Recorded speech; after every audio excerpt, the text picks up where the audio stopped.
तो गाइस इस वीडियो में हम लोग बात करने वाले हैं CSS बैकग्राउंड्स के बारे में। CSS के अंदर एक प्रॉपर्टी होती है बैकग्राउंड, जिससे आप बैकग्राउंड का कलर सेट कर सकते हो, उसकी इमेज सेट कर सकते हो, बैकग्राउंड किस पार्ट में होना चाहिए, एलिमेंट के किस साइड में होना चाहिए, कौन से उसकी पोजीशन क्या होनी चाहिए, ये सारी चीज़ें हम लोग सेट कर सकते हैं। बैकग्राउंड नाम का एक हमारे पास प्रॉपर्टी होती है CSS के अंदर।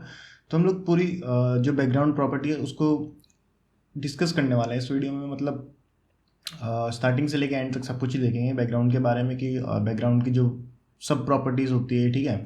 फिर उसके बाद में बैकग्राउंड शॉर्ट हैंड क्या होता है, और फिर उसके बाद में एक पर्टिकुलर डिव की अगर आपको कोई प्रॉपर्टी जैसे बैकग्राउंड है तो वो सेट करनी हो कैसे करोगे, तो ये सारी चीज़ें हम लोग देखेंगे, ठीक है। ये 7th ट्यूटोरियल इस वीडियो का। तो अगर आपका कोई फ्रेंड है जिसको CSS सीखनी है तो आप उसको रेफ़र कर सकते हो, ये जो प्लेलिस्ट है शेयर कर सकते हो उसको।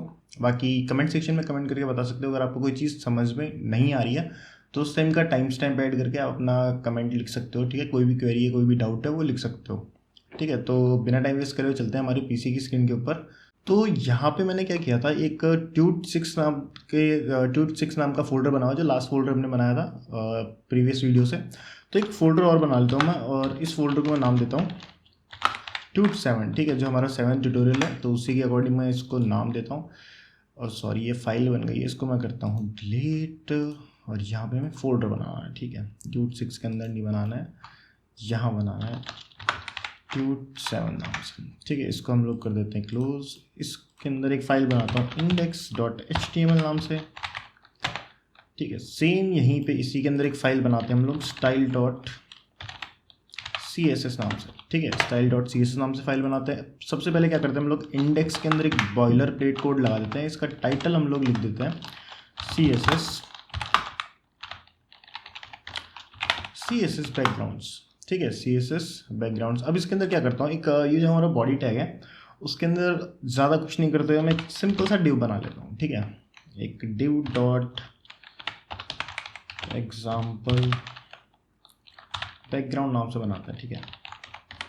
Example background. अब ये क्या किया है, ये एक स्निपेट है, किसी भी एलिमेंट का नाम लिख के और डॉट और आगे जो भी लिखते हो तो उसके क्लास में ऐड हो जाता है, ठीक है। ये VS कोड की ही स्निपेट्स है, ठीक है। अब स्निपेट्स क्या होते हैं वो आप जाके यहाँ पे चेकआउट कर सकते हो। यहाँ पे आपको कीबोर्ड शॉर्टकट्स मिल जाएंगे, ठीक है। कोड स्निपेट्स मिल जाएंगे यहाँ से, तो ये जाके चेकआउट कर सकते हो आप, ठीक है। अब मैं क्या करता हूँ, इस बैकग्राउंड को ले जाता हूँ यहाँ पे, ठीक है। मतलब इस क्लास को लेके जाता हूँ और इसके अंदर एक प्रॉपर्टी हम लोग सीखेंगे सिर्फ इसी एक क्लास को यूज़ करके, ठीक है। यहाँ पे लगाता हूँ मैं बैकग्राउंड, और आप देख सकते हो यहाँ पे बहुत सारी प्रॉपर्टी आ जाएगी। बैकग्राउंड पोजीशन एक्स में कैसी होती है, इन बैकग्राउंड की इमेज लगानी है, पोजीशन स्पेसिफाई करनी है बैकग्राउंड की, बैकग्राउंड रिपीट होना चाहिए नहीं होना चाहिए, या फिर क्या होना चाहिए बैकग्राउंड रिपीट जो प्रॉपर्टी है उसकी वैल्यू क्या होनी चाहिए। उसके बाद में बैकग्राउंड साइज़ कितनी होनी चाहिए, ठीक है। बैकग्राउंड क्लिप, बैकड्रॉप फिल्टर, ये बैकड्रॉप भी एक बहुत अच्छी प्रॉपर्टी है, हम लोग सीखेंगे इस कोर्स में आगे। बैकग्राउंड का अटैचमेंट, ठीक है। इसको Ctrl+Z करता हूँ, वापस से आके देखता हूँ। बैकग्राउंड सिंपल बैकग्राउंड लेते हैं हम लोग, ठीक है। या फिर एक बार सबसे स्टार्टिंग के लिए हम लोग क्या लेते हैं, इसके अंदर बैकग्राउंड कलर, ठीक है। बैकग्राउंड कलर ले लेते हैं। अब कलर्स हमने पढ़े हैं, ठीक है। बहुत सारे कलर्स होते हैं, काफ़ी तरीके से यूज़ कर सकते हैं, बट मैं मोस्टली या तो 3 डिजिट यूज़ करता हूँ या मोस्टली 6 डिजिट जो हमारे कलर्स है वो यूज़ करता हूँ। हेक्स कोड जो हमारा कलर है वही यूज़ करता हूँ। अब मैं इसको गो लाइव पे क्लिक करके और लाइव सर्वर में ओपन कर लेता हूँ इसको। मैं यहाँ पे गो लाइव पे क्लिक करेंगे तो हमारा लाइव सर्वर में ओपन हो जाएगा, और जो भी हम लोग चेंजेस करेंगे वो ऑन द गो हमें बिना पेज रिफ्रेश करें यहाँ पे देखने के लिए मिलेंगे। तो अब आप बोलोगे यहाँ पे CSS तो काम कर ही नहीं, हमारा ये लाइव सर्वर तो चल गया, पेज भी हमें शो हो रहा है, क्योंकि हमने डिव के अंदर कोई कंटेंट नहीं रखा है, तो उसका बैकग्राउंड कैसे दिखेगा, ठीक है। कोई कंटेंट होगा तो उसका बैकग्राउंड दिखेगा। अब ये आप बोलोगे कि बिल्कुल नहीं दिख रहा है, तो हम लोगों ने CSS इंक्लूड नहीं करी है। अभी जो फाइल बनाएंगे इसको इंक्लूड भी करना पड़ता है, ठीक है। और ये सारी चीज़ें मैंने आपको बताई है, ठीक है। प्रीवियस जो वीडियोज़ हैं उनके अंदर मैंने ये सारी चीज़ें समझाई है आपको, तब वो जाके अगर आपको नहीं समझ में आए तो वो जाके आप चेकआउट कर सकते हो। अब आप बोलोगे बैकग्राउंड तो हो गया, बट हमारे पास ये जो है इसका कुछ मतलब दिख ही नहीं रहा है, तो इसको हम लोग एक बार कलर भी दे देते हैं साथ साथ, ताकि हमें पता चलता रहे, ठीक है। कलर हम लोग इसको दे देते हैं वाइट दे देते हैं, ठीक है। ठीक है, वाइट कलर दे देते हैं और इसको जाके चेकआउट करते हैं और क्या स्टेटस है। ओके, तो यहाँ पे कलर हमारे को देखने के लिए मिल गया, इसका वाइट जो कलर है वो हो चुका है। अब हम लोग देखते हैं बैकग्राउंड की कलर प्रॉपर्टी, आपको समझ में आ गई होगी, ठीक है, बैकग्राउंड कलर क्या काम कर रहा है। अब एक चीज़ और देखते हैं हम लोग यहाँ पे, बैकग्राउंड की नेक्स्ट जो प्रॉपर्टी है बैकग्राउंड इमेज, ठीक है।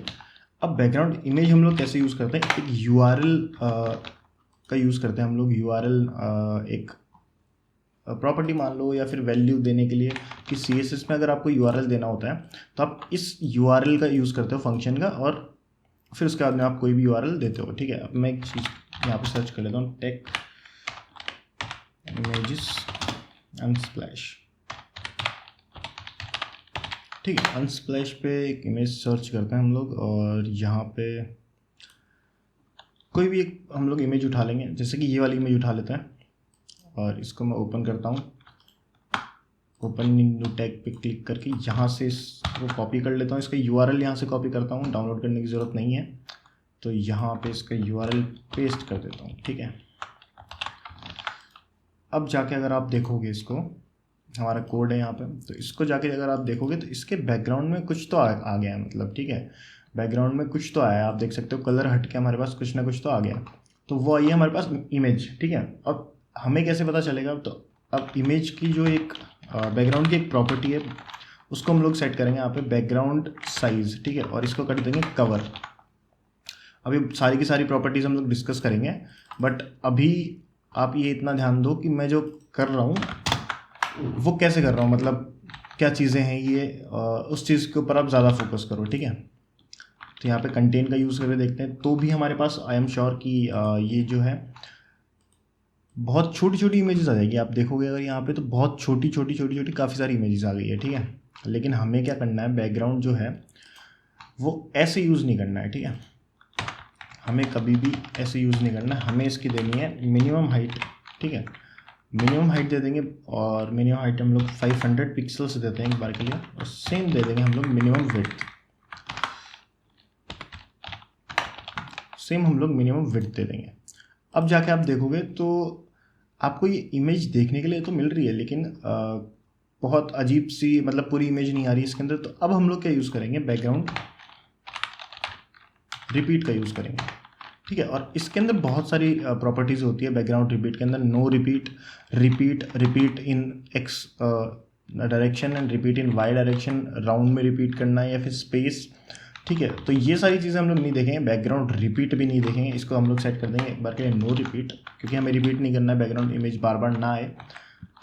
तो अब हम लोग देखते हैं यहाँ पे बैकग्राउंड जो हमारा आया था अभी, उसको हम लोग फिल कैसे करवा सकते हैं, मतलब जो उसकी एक इमेज सिर्फ उस पूरे डिव के अंदर बैकग्राउंड में एक पर्टिकुलर इमेज ही रहे, ठीक है। वो चीज़ हम लोग कैसे कर सकते हैं वो आपको मैं अभी करके दिखाता हूँ।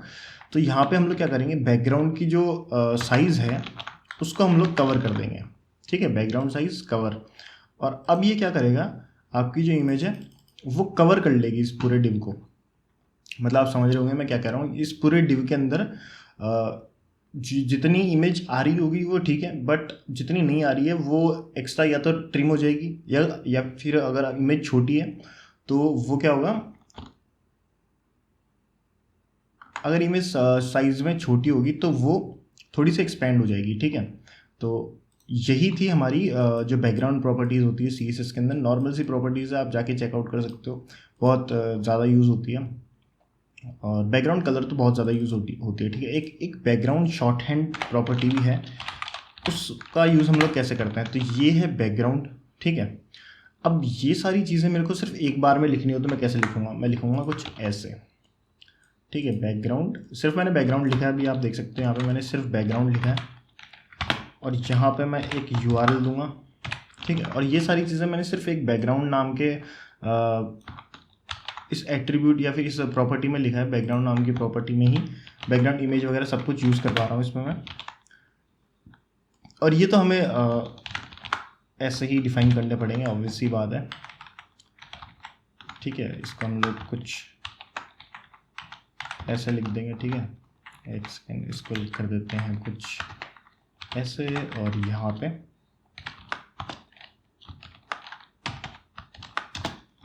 ठीक है, और इसको हम लोग लेंगे नीचे। ठीक है, अब हम लोग देखते हैं यहाँ पे, ये तो हमें रहने ही देना पड़ेगा, ऑब्वियस सी बात है। यहाँ पे हम लोग नो रिपीट भी यूज़ कर लेते हैं, यहाँ पेस्ट करते हैं नो रिपीट, और फिर उसके बाद में हम लोग लिख देंगे कवर, एक सेकेंड, कवर।